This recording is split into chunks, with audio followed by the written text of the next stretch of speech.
மாண்புமிகு தமிழ்நாடு முதலமைச்சர் அவர்கள் 2 மாதங்களுக்கு 500 யூனிட் வரை பயன்படுத்தும் வீட்டு மின் நுகர்வோர்களுக்கு 2 மாதங்களுக்கு 200 யூனிட்கள் கட்டணமில்லா மின்சாரம் வழங்கும் ஆணையிட்டுள்ளார். அதாவது 500 யூனிட் ஜாஸ்தி யூஸ் பண்ணுறதுனால அவங்க பெரும் பணக்காரர்களை பொருந்து கிடையாது. இப்போ உதாரணம் நீங்கள் ஒரு 10 கிரைண்டர் போட்டு இட்லி மாவு ருப்பி நீங்கள் வியாபாரம் பண்ணுறீங்கன்னா உங்களுக்கு 500 யூனிட் பத்தாது. இப்போ இட்லி மாவு ருப்பி அதில் என்ன லட்சக்கணக்கில் சம்பாதிப்பாங்க. அதே மாதிரி பார்த்திங்கன்னா உங்களுக்கு இந்த சின்ன போல்ட்டு நட்டெல்லாம் எஸ்டேட்லலாம் பண்ணுவாங்க. துணியில் பார்த்திங்கன்னா போல்ட்டு நட்டு சின்ன சின்னதாக லேத்து பற்றா இருக்கும். இந்த லேத்து பற்றைக்கெல்லாம் 500 யூனிட்டுக்கு மேலே தான் போகும். அவங்களும் ஒன்றும் பெரிய மாட மாளிகை கூட கோபுரத்தில் இருக்கிறாங்க. அப்போ அதுதான் அதை கவனிக்காமல் ஒரு 200ன்னு சொல்லியிருக்கிறாங்க. மகளிருக்கான உரிமை தொகை, தாய்மாமன் சீர், அந்த மாதிரியான திட்டங்களில் கையெழுத்து போடுவார் அப்படின்னு எதிர்பார்க்கப்பட்டது. ஆனால் அந்த மாதிரி எந்த ஸ்கீமுக்குமே அவர் சைன் போடல. அதை எப்படி பார்க்குறீங்க? அவர் உஷாராக இருக்கிறாரு. அந்த 3வது கையெழுத்து இருக்கு இல்லைங்களா, அந்த போதை கலாச்சாரம், அது கையெழுத்துலாம் போட வேணாம். அதிகாரிகளை கூப்பிட்டு உரின்னு உச்சாவே சரியாக போயிடும். 10 லட்சம் கோடிக்கு மேலே கடன் வாங்கி வச்சுட்டு போயிருக்கிற அப்படிப்பட்ட நிலைமையில தான் இந்த பொறுப்பை நம்ம கையில் எடுத்திருக்கிறோம். நிதி இல்லைன்றது முன்னாடி தெரியாதா? 10 லட்சம் கோடி இன்னைக்கு காலையில் தான் 10 லட்சம் கோடி ஆச்சா? ஏன் நீங்கள் பிரச்சாரம் பண்ணும்போது அப்போ 5 லட்சம் கோடி இருந்ததா? ஆனால் ஓகே. ஸோ இவரும் ஒரு அரசியல்வாதியாக மாறுகிறாருன்னு பார்க்கும்போது ஓகே, ரைட்டு. அந்த ஆட்டம் நல்ல ஆட்டம் தான். நம்ம ஜெயிச்சுட்டோம், ஒரு ஆட்டம் ஆடி பார்க்கலாம் அப்படின்ற எண்ணம் யாருக்காவது இருந்துச்சுன்னா இப்பவே இந்த நிமிஷமே அதை எரேஸ் பண்ணிருங்க. அதுவும் நான் நம்புகிறேன். அது அவர் தெரிஞ்சு சொன்னாரா தெரியாமல் சொன்னாரா இல்லை எம்ஜிஆர் சொன்னதுனால அவர் சொன்னாரா எனக்கு தெரியல. பட் இன்றைக்கி டைம்ஸ் ஆஃப் இந்தியாவில் ஒரு பத்திரிகை வந்திருக்கு. அதிகப்படியான எம்எல்ஏக்கள் காவல்துறையால் வழக்கு பதியப்பட்டது தாவேக்கால தான் இருக்காங்க. ஆட்டோ ஓட்டுறவரெலாம் எம்எல்ஏ வாக்கியிருக்காரு, சாதாரண ஒரு ஆள் எம்எல்ஏ இருக்கார். அதெல்லாமே அதுவும் பொய். இனிமேல் இந்த மாதிரி உண்மைக்கு புறம்பா இந்த பொய்யான பிரச்சாரங்கள் தவிர்த்து விட்டு ஆக்கப்பூர்வமான ஆரோக்கியமான பிரச்சாரங்கள் பண்ணணும்.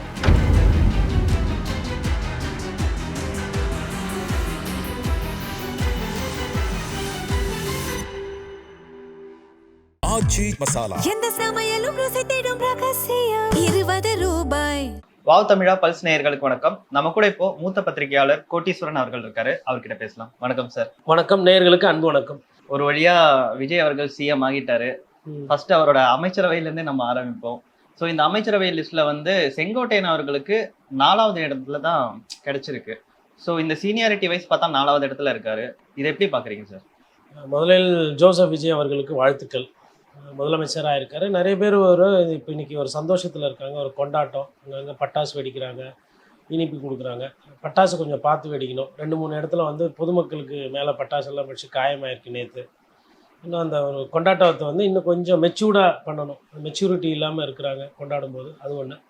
2வது இப்போ இந்த சீனியாரிட்டி பற்றி கேட்டிங்க. செங்கோட்டையன் அவர்களுக்கு 4வது இடம் என்றது.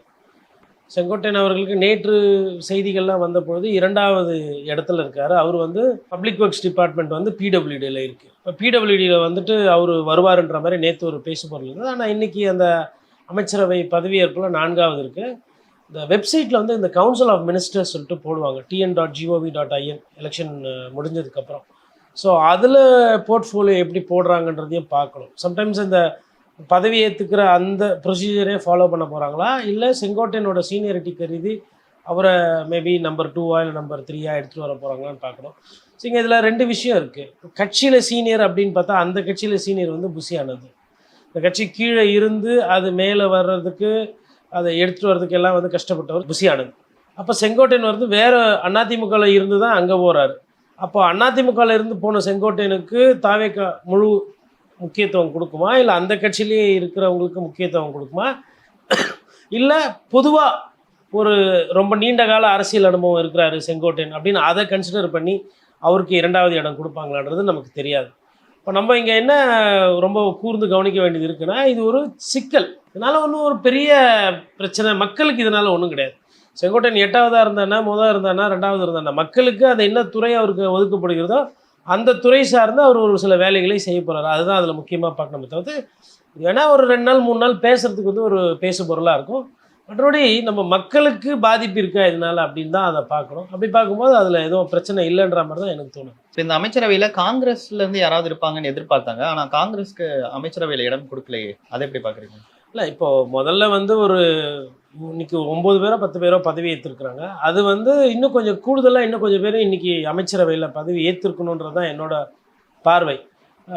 இங்கே இருக்கக்கூடிய எண்ணிக்கைக்கு வந்து தமிழ்நாட்டில் 234 சட்டமன்ற தொகுதிக்கு வந்து கிட்டத்தட்ட வந்து ஒரு 30லேருந்து 34 சட்டமன்ற உறுப்பினர்களை அமைச்சர்களாக மாற்றலாம். அந்த அதிகாரம் வந்து முதலமைச்சருக்கு இருக்குது. அப்படி இருக்கும்போது இன்னும் ஒரு 15 பேர், அட்லீஸ்ட் குறைந்தபட்சம் ஒரு 25 பேர்னா இன்றைக்கி அமைச்சரவையில் பதவி ஏற்றிருக்கலாம். என்ன ஆகுனா ஒரு சிஸ்டம் வந்து கரெக்டாக ஃபாலோ ஆகும். மேபி ஏன்னா நேற்று ஒப்புதல் கொடுத்துருக்காரு. பட் ஜெயிச்ச உடனே உங்களுக்கு தெரியும் எந்தெந்த எம்எல்ஏ ஜெயிச்சிருக்காங்க, யாரெல்லாம் அமைச்சர் ஆக்கலாம் கொள்ளலான்னு. இந்த மாதிரி விஷயங்களை சீக்கிரமாக செஞ்சீங்கன்னா அந்த துறை வந்து வேகமாக செயல்படும். இப்போ ஒரு துறைக்கு அமைச்சர் இல்லாமல் இருக்கு இல்லையா? இப்போ நீங்கள் முதல்வர் பதவி ஏற்றுக்கிட்டாரு, முதல்வர் பதவி ஏற்றிட்ட பிறகு மற்ற துறையும் பதவி ஏற்றிருந்தால் இன்னும் சிறப்பாக இருந்திருக்கும். அது அவங்க என்ன பிளான் வச்சுருக்காங்கன்னு தெரியல. மேபி காங்கிரஸ் கூட பேச வேண்டியது இருக்கும், என்னென்ன இலாக்கா வரலாம், இல்லை வேறு யாருனா ஒரு கூட்டணி கட்சிகள் யாருனா வந்தாங்கன்னா அவங்கள சேர்த்துக்கிறதுக்கு எதனா எண்ணங்கள் இருக்கா என்னன்னு நமக்கு தெரியாது. பட்டு ஒரு மெச்சூர்டு, அதாவது அரசியல் அனுபவம் இல்லாத ஒரு கட்சி தாவேகா. இதே அரசியல் அனுபவம் இருக்கிற கட்சினா ஒரு சில விஷயங்கள் வந்து இன்னும் சிறப்பாக இருக்கும். ஐ திங்க் நம்ம அவங்களுக்கு நேரம் கொடுக்கணும். அவங்களுக்கு ஒரு சில விஷயம் கற்றுக்கணும், அவங்களுக்கு தெரியாது, கற்றுக்கிறதுக்கு நேரம் கொடுக்கணும்.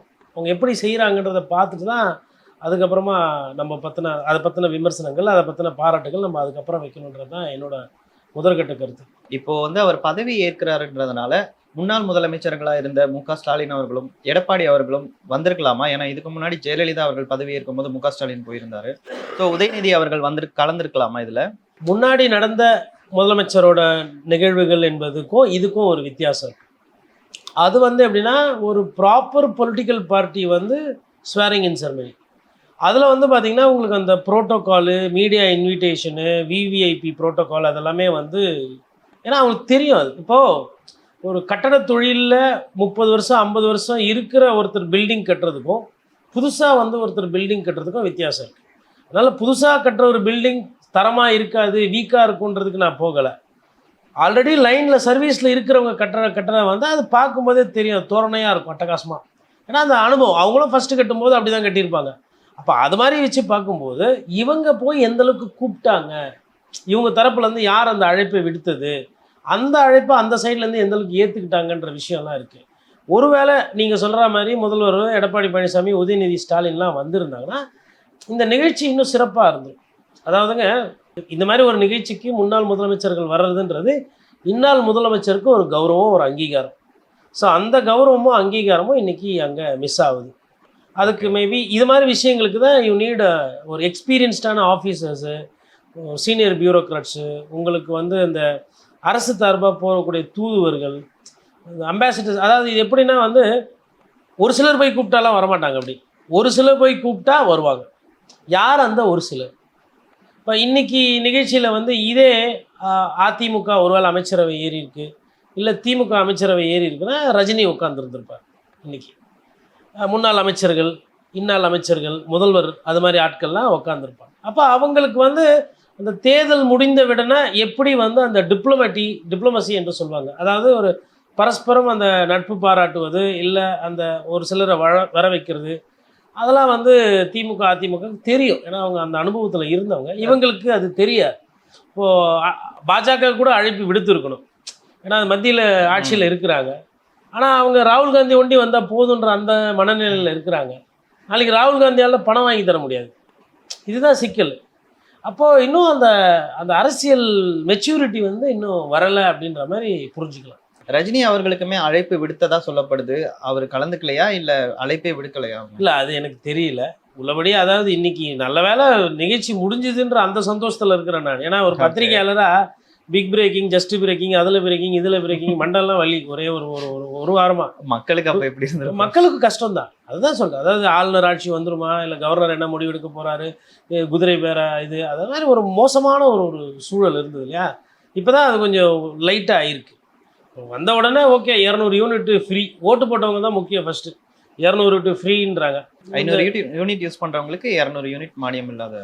சரி, அப்போ அது வந்து நான் என்ன எதிர்பார்த்தேன்னா ஒரு ஃப்ளாட்டாக இருக்கும். ஏன்னா அந்த சிறு குறு தொழில் செய்கிறாங்க இல்லையா, அவங்களுக்குலாம் 500 யூனிட் தாண்டி போகும். அதாவது 500 யூனிட் ஜாஸ்தி யூஸ் பண்ணுறதுனால அவங்க பெரும் பணக்காரர்களை பொருந்து கிடையாது. இப்போ உதாரணம் நீங்கள் ஒரு 10 கிரைண்டர் போட்டு இட்லி மாவு ருப்பி நீங்கள் வியாபாரம் பண்ணுறீங்கன்னா உங்களுக்கு 500 யூனிட் பத்தாது. இப்போ இட்லி மாவு ருப்பி அதில் என்ன லட்சக்கணக்கில் சம்பாதிப்பாங்க. அது அதே மாதிரி வந்து பார்த்தீங்கன்னா உங்களுக்கு வந்து இந்த சின்ன போல்டு நெட்டெல்லாம் வந்து எஸ்டேட்லலாம் பண்ணுவாங்க. தொழிலே பார்த்தீங்கன்னா போல்டு நெட்டு சின்ன சின்னதாக லேத்து பட்டறை இருக்கும். அந்த லேத்து பட்டறைக்கெல்லாம் வந்து 500 யூனிட்டுக்கு மேலே தான் போகும். அவங்களும் ஒன்றும் பெரிய மாட மாளிகை கூட கோபுரத்தில் இருக்கிறாங்க. அப்போ அதுதான் அதை கவனிக்காமல் ஒரு 200ன்னு சொல்லியிருக்கிறாங்க. யார் பார்த்த வேலைன்னு தெரியல. ஆனா எல்லாம் இதுக்கு முன்னாடி பாத்தீங்கன்னா 100 யூனிட் தான் ஃப்ரீயா இருந்துச்சு, அது 100 யூனிட் யூஸ் பண்றவங்களுக்கு. சோ அதை கம்பேர் பண்ணும்போது இது கொஞ்சம் நல்ல திட்டம் தானே சார்? அது நல்ல ஸ்கீமாக இருந்தால் மக்கள் அவங்களே உட்கார வச்சுருப்பாங்க. இப்போது ஒரு புதுசாக மாற்றம்னு வரும்போது நீங்கள் பல தரப்பில் பார்த்து கீத்து அதை பண்ணணும். சரி, ஓகே, வந்தவரெல்லாம் லாபம். அதனால் 200 யூனிட் வந்திருக்கு. வீடு இல்லை, சாதாரண ஏழை பாழைகள் நடுத்தர வர்க்கத்தில் இருக்கிறவங்களுக்கு இது உதவும். அதில் வந்து மாற்றுக்கிறது கிடையாது. மேபி பார்ப்போம் என்ன அந்த ஜியோ இன்னும் ஃபுல்லாக வரலை. ஜியோ வந்ததுக்கப்புறம் மேபி அதில் கொஞ்சம் கிளாரிட்டி இருக்கும். பட் அந்த திட்டத்துக்கு வரவேற்பு, வாழ்த்துக்கள். ஏன்னா பயனாளி வந்து மக்கள் தான். விஜய் அந்த கரண்ட்டை வீட்டுக்கு எடுத்துகிட்டு போக போகிறது கிடையாது. அதனால் பயனாளி மக்கள்ன்ற போது அது வந்து உண்மையிலே வரவேற்கத்தக்க ஒரு விஷயம். ஓகே, இன்னைக்கு விஜயோட ஸ்பீச் நீங்க கண்டிப்பா பார்த்திருப்பீங்க. இதுல வந்து இதுக்கு முன்னாடி தாவேகா தலைவரா இருந்த விஜய்க்கும், அதாவது தேர்தலுக்கு முன்னாடி, இப்ப தேர்தலுக்கு பிந்தைய தமிழக முதலமைச்சரா இருக்கிற விஜயோட பேச்சுக்கும் என்ன வித்தியாசம் இருக்கு நீங்க நினைக்கிறீங்க? அவர் போட்டிருந்த ட்ரெஸ் கோட்லயே ஒரு டிஃபரெண்ட் இருந்துச்சு. ஒரு கோட் சூட் போட்ட ஒரு முதலமைச்சரா தமிழ்நாட்டுல முதல் முறையா பதவி இருக்கிறாரு. அதுவே ஒரு சேஞ்ச் நம்ம எடுத்துக்கலாமா? 2 முறை பார்த்தேன் அவர் பேசினதை. ஒரு கோட் சூட்டு போட்டு அது ஒரு மாற்றம் அப்படின்னு நினைக்கிறீங்க பார்த்தீங்களா? உங்களை மாதிரி பத்திரிகையாளர், இங்கே தான் பிரச்சனை. அது உடை உள்ளிருந்து வரக்கூடியது. ஒரு அரசியல் மாற்றம் அப்படின்றது வேறு. இந்த உடை பாவனை, இந்த வயசு கம்மியாக அமைச்சர் வருங்கிறது அது பார்ப்பதற்கு அழகாக இருக்கும். பட் என்ன அவங்க செய்ய போகிறாங்கன்றது முக்கியம்.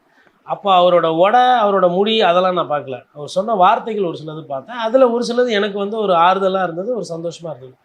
குறிப்பாக ஒரே ஒரு பவர் சென்டருன்னாரு. நான் ஒருத்தர் தான் பவர் சென்டரு, அவங்கள பார்க்குறது, இவங்கள பார்க்குறது, ஆளாளுக்கு அரசியல் பண்ணுறது, அது வந்து தமிழக அரசியலுக்கு நல்லது. இந்த மல்டிபிள் பவர் சென்டர்ஸ் இருந்தால் ஆங்கிலத்தில் ஒன்று சொல்லுவாங்க, அப்சல்யூட் பவர் கரப்ட்ஸ் அப்சல்யூட்லி. அப்போ என்ன ஆகும்னா, இப்போது உதாரணத்துக்கு இப்போ ஆதவையா இருக்கிறாரு, அவர் ஒரு பவர் சென்டராக உருவாரு, புசியானந்த் ஒரு பவர் சென்டராக உருவாகிறாரு, செங்கோட்டையன் ஒரு பவர் சென்டராக உருவாகும்னா என்னன்னா இந்த ரெக்கமெண்டேஷனுக்கு போய் நிற்பாங்க. எனக்கு இந்த டெண்டர் எடுத்து கொடுங்க, அந்த டெண்டர் எடுத்து கொடுங்க, இந்த தம்பிக்கு வேலையை போட்டு கொடுங்க, அவங்களுக்கு சிபாரிசு பண்ணிங்கன்னு சொல்லுவாங்க. இந்த சிபாரிசு இந்த மாதிரி இந்த ரெக்கமெண்டேஷனில் தான் ஊழல் வந்து ஆரம்ப புள்ளி. ஸோ அப்போ பவர் சென்டரை குறைக்கணும், இனிமேல் பவர் சென்டர்ஸ்லாம் நிறைய இருக்காது அப்படின்னா நான் என்ன நினைக்கிறேன்னா, அதிகாரிகள் கிட்ட விட்டுவிட்டு மெரிட்டில் விட்டுருவாங்க. நான் நினைக்கிறேன், நான் புரிஞ்சுக்கிறேன். அப்போ அது வந்து வாழ்த்துக்கள், அதை செஞ்சு சிறப்பாக செய்யணும். 2வது, யார் தப்பு பண்ணாலும் நான் நடவடிக்கை எடுப்பேன்ற மாதிரி சொல்லியிருப்பார். அதுவும் வந்து நான் நம்புகிறேன். அது அவர் தெரிஞ்சு சொன்னாரா, தெரியாமல் சொன்னாரா, இல்லை எம்ஜிஆர் சொன்னதுனால அவர் சொன்னாரா எனக்கு தெரியல. பட் இன்றைக்கி டைம்ஸ் ஆஃப் இந்தியாவில் ஒரு பத்திரிகை வந்திருக்கு, அதிகப்படியான எம்எல்ஏக்கள் காவல்துறையால் வழக்கு பதியப்பட்டது தாவேகால தான் இருக்காங்க. டிஎம்கேவே மிஞ்சிட்டாங்க. கேண்டிடேட் இருக்குது லிஸ்ட்டு, எம்எல்ஏ ஆயிருக்காங்க இல்லையா, அவங்க கோர்ட்டு கேஸு, கொலை கேஸு, மிரட்டல், இந்த மாதிரி கேஸ் எல்லாம் அதிகமாக வாங்கினது எந்த எம்எல்ஏன்னா தாவேகா எம்எல்ஏ. இது இவருக்கு தெரிஞ்சு நடந்ததா, இல்லை அன்றைக்கி தேதியில் சீட்டு கொடுக்குறதுக்கு ஆள் இல்லைன்னு சீட்டு கொடுத்து அவங்க ஜெயிச்சிட்டாங்களா எனக்கு தெரியாது. தண்டனை யார் தப்பு பண்ணாலும் நடவடிக்கை எடுப்பேன்னு நீங்கள் சொல்லியிருக்கீங்க. உங்கள் கட்சிக்காரங்க கொஞ்சம் பார்த்து, இல்லைனா நீங்கள் எடுத்து வச்சுருக்கிற அந்த பேரை வந்து 5 நிமிஷத்துக்கு எடுத்து விட்டு போயிட்டே இருப்பாங்க. அதனால் அது வந்து ஒரு அது சீரியஸ்னஸ். இன்றைக்கி டைம்ஸ் ஆஃப் இந்தியா பேப்பரில் ஏடிஆர்னு ஒன்று அமைப்பு இருக்குது. அவங்களோட வேலை என்னென்னா, சட்டமன்ற உறுப்பினர்கள், பாராளுமன்ற உறுப்பினர்களோட குற்ற பின்னணி என்ன, குற்ற நடவடிக்கை என்னென்ன நிலுவையில் இருக்குது, எந்த மாதிரி குற்றத்தில் அவங்க ஈடுபட்டிருக்கிறாங்க, எது ப்ரூவ் ஆச்சு, எது ப்ரூவ் ஆகலன்னு சொல்லிட்டு அலசி ஆராயிறது அது. அந்த மாதிரி ரிப்போர்ட்ஸ் எல்லாம் கொஞ்சம் எடுத்து பார்த்துட்டு அமைச்சர்கள் போடும்போது, இதுவரையிலும் பிரச்சனை இல்லை, இதுக்கப்புறம் அமைச்சர்கள் போடும்போது அந்த மாதிரி குற்ற பின்னணி இல்லாத ஆட்கள், இல்லை வாரியம் கீரியம் கொடுக்குறாங்கன்னா எம்எல்ஏக்கள், நல்ல பேர் இருக்கிற எம்எல்ஏக்களா, அந்த மாதிரி ஆளுங்களை போடுறது இதுவாக இருக்கும். அப்புறம் இன்னொரு உண்மைக்கு புறம்ப ஒரு விஷயம் அவங்க முன்னாடியே பண்ணியிருக்காங்க. நிறைய ஏழை பாழைகளுக்கு அவர் சீட்டு கொடுத்துருக்காரு. ஆட்டோ ஓட்டுறவரெலாம் அவர் பணக்கார ஆக்கிறாரு, எம்எல்ஏ ஆக்கியிருக்காரு, சாதாரண ஒரு ஆள் எம்எல்ஏ ஆக்கிறார். அதெல்லாமே வந்து அதுவும் பொய். இப்போ இனிமேல் இந்த மாதிரி உண்மைக்கு புறம்பா இந்த பொய்யான பிரச்சாரங்கள் தவிர்த்து விட்டு ஆக்கப்பூர்வமான ஆரோக்கியமான பிரச்சாரங்கள் பண்ணணும். இதுவும் வந்து ஏடிஆர் வந்து என்ன சொல்லியிருக்கா, அதிகப்படியான கோடீஸ்வரர் எம்எல்ஏ இருக்கிற கட்சி எதுனா தாவேகா. அதிமுகவை பயங்கர மார்ஜினில் ஜெயிச்சிருக்காங்க, திமுகவை பயங்கர மார்ஜினில் ஜெயிச்சிருக்காங்க. எதுலன்னா கோடீஸ்வரர் பட்டியலில். அப்போது பணக்காரர்கள் நிறைய பேர் அந்த கட்சியில் இருக்கிறாங்க. அதனால் இதுதான் யதார்த்தம், இதுதான் உண்மை. நம்ம இதையும் சொல்லணும். இதெல்லாம் வந்து விஜய் அவர்களுக்கு இதெல்லாம் கொஞ்சம் பார்த்து அவர் அதுக்கேற்ற மாதிரி எடுத்துகிட்டு போகணுன்றத ஒரு நம்ம என்ன அது சொல்கிறது அவருக்கே தெரியணும். அதெல்லாம் இப்போ முதலமைச்சர் ஆகிட்டார். இனிமேல்தான் வந்து அவர் நடிகர்னு நம்ம விமர்சனம் பண்ணுறதுல பிரயோஜனம் இல்லை. முதல்வர் அதை பார்த்துக்கணும். ஓகே, இன்னைக்கு பதவி ஏற்கிற விழால பாத்தீங்கன்னா வந்தே மாதரம் முதல்லையும் தேசிய கீதம் அப்புறமாவும் தமிழ் தாய் வாழ்த்து 3வதா பாடப்பட்டது வந்து ஒரு சர்ச்சைக்குரிய ஒரு விஷயமா பேசிட்டு இருக்காங்க. ஸோ இதுக்கு முன்னாடி பாத்தீங்கன்னா தமிழ் தாய் வாழ்த்து தான் முதல்ல பதவி ஏற்கும் போது பாடுவாங்க அப்படின்றது. ஸோ இந்த விஷயத்தை நீங்க எப்படி பாக்குறீங்க? நான் சந்தோஷப்பட்டேன்னு நான் சொன்னேன். 2 விஷயம் வருத்தமாக இருந்தது இந்த சமீப காலத்தில். ஒன்று வந்து தாவேக்காவை சார்ந்தவங்களும் அந்த ரிசார்ட் அரசியல் பண்ணது, அமமுகவை பிளவு பண்ணி அங்கேருந்து தூக்குறது, அதுக்கப்புறம் அதிமுக இருக்கவங்கிட்ட பேசுறது, அதெல்லாம் தாவேக்கா தலைவர் விஜய் அவர்களுக்கு இல்லை அந்த கட்சிக்கு அது அழகல்ல அப்படின்றது என்னோடய புரிதல். அதை தொடர்ந்து வந்து அடுத்த பிரச்சனைன்னு பார்த்தா அறிஞர் அண்ணாவோட படம்லாம் எடுக்கப்படுது நிறைய இடத்துல, வந்து தலைமை கழகம் அங்கே தலைமைச் செயலகத்திலலாம். அது என்ன எப்படி பார்க்க போகிறாங்கன்றது தெரியல. 3வது இன்னைக்கு தமிழ் தாய் வாழ்த்துக்கு 3வது இடம்.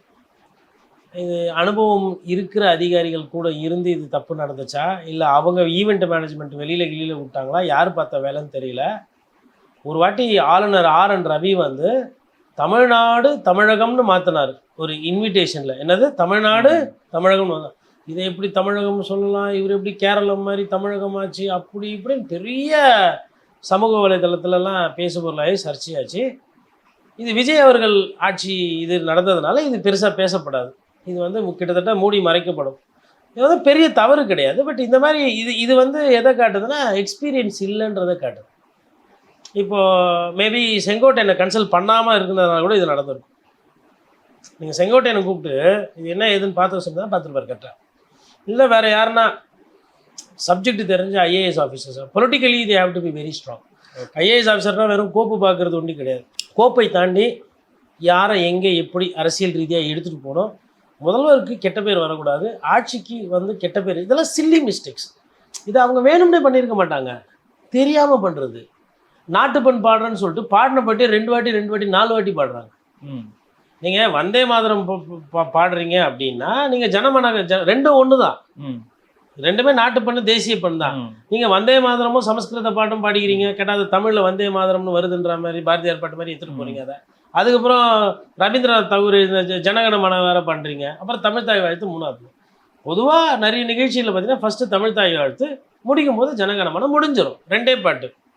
தேசியமும் வந்துடுது, தமிழ்நாடும் வந்துடுது. ஃபஸ்ட்டு தமிழ் தாய், நமக்கு தாய் தமிழ்நாடு தமிழ், அது ஆரம்பிச்சுட்டு முடிச்சுட்டு பிடிக்கும்போது நாட்டுப்பண். இதுதான் பல வருடங்களாக நான் பார்த்துருக்கிறேன் பத்திரிக்கையில். இன்றைக்கி எனக்கு அது வந்து ஒரு ஆச்சரியம். அதில் வந்து ஒரு பெரிய பெருங்குற்றமாக நான் பார்க்கல. அது யார் பண்ணாங்களோ தெரில. எதனா வந்து ஒரு நல்ல நிகழ்ச்சியில் எதனா ஒன்று சொதப்பணுன்னு ஒரு சில குரூப் சுற்றிட்டு இருக்கோம்ல, சொதப்புறதுக்குன்னு. அந்த மாதிரி இப்போ உதாரணத்துக்கு இன்றைக்கி காவல்துறை பண்ண ஒரு சொதப்பில் என்னென்னா, விஜய் ஐயா பதவி ஏற்றுக்கிறாரு, சென்ட்ரலுக்கும் அதுக்கப்புறமா வந்து ராஜீவ்காந்தி ஜென்ரல் ஆஸ்பத்திரிக்கும் போக வேண்டியவங்க காலைல போக முடியல. ஆனால் பிளாக், ஓகே, டிராஃபிக்கை பிளாக் பண்ணுறன்ற பேரில் பூந்தமல்லி ரோட நிறைய இடத்துல பிளாக் பண்ணிட்டாங்க. இது எங்கேருந்து இந்த பிரச்சனை வருதுன்னா, அந்த திட்டமிடுதலில் சிக்கல்.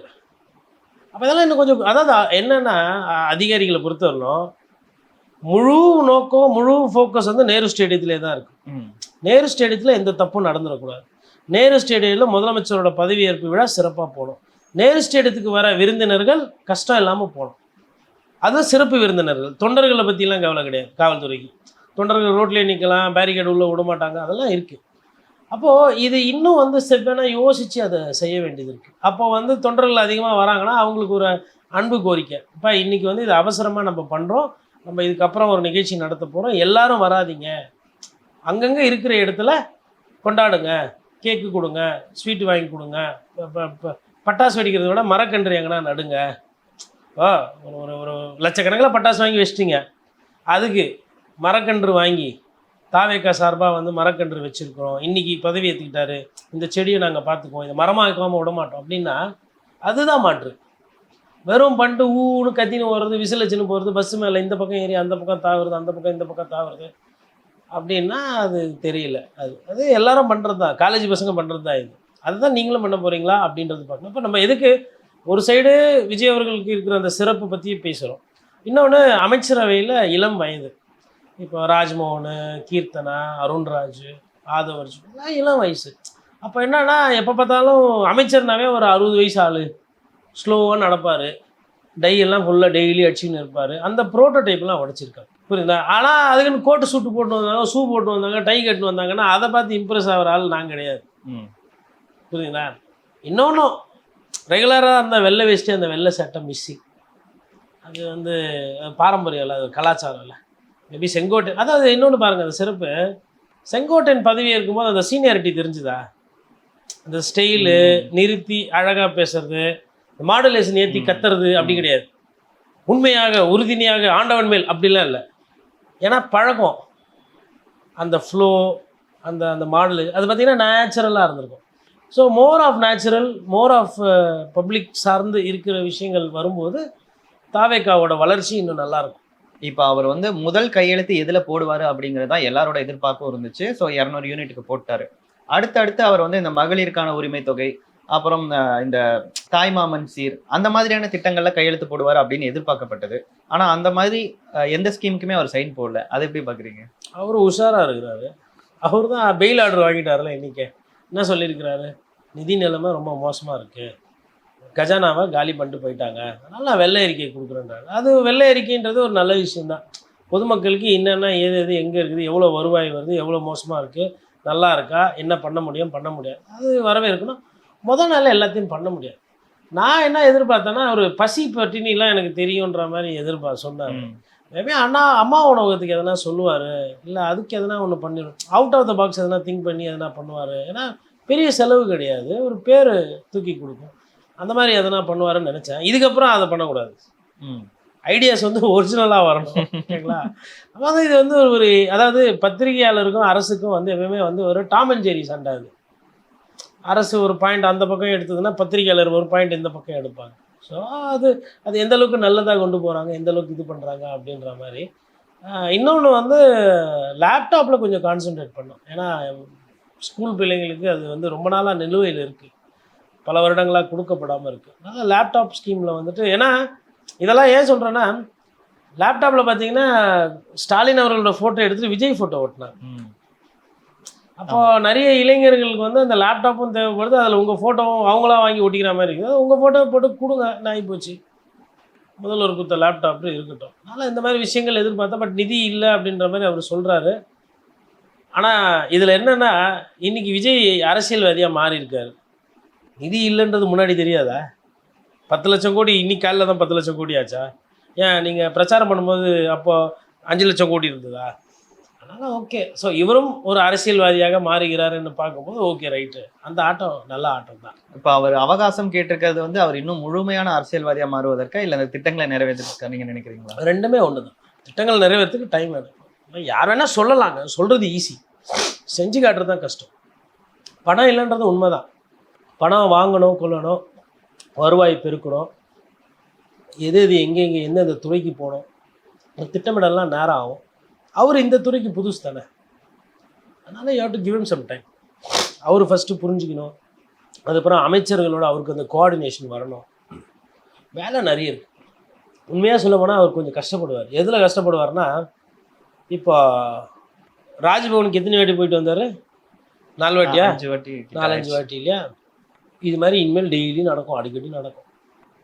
அங்கே போக வேண்டியது இருக்கும், நிகழ்ச்சி போக வேண்டியது இருக்கும், ஜனாதிபதி வருவார், இல்லை யாருன்னா என்ன வெளிநாட்டிலேருந்து வருவாங்க முக்கியமானவங்க, அவங்களெல்லாம் வரவேற்கணும். சட்டமன்ற கூட்டத்தொடர் நடக்கும்.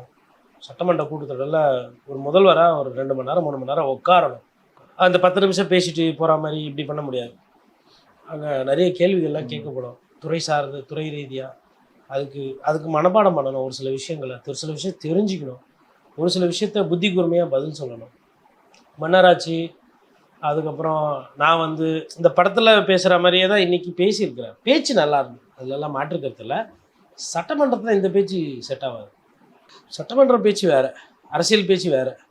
இது வந்து அங்கே தொண்டர்கள், ஓட்டு போட்ட மக்கள், டிவியில் பார்க்குறவங்களுக்கு நல்லா இருந்துச்சு.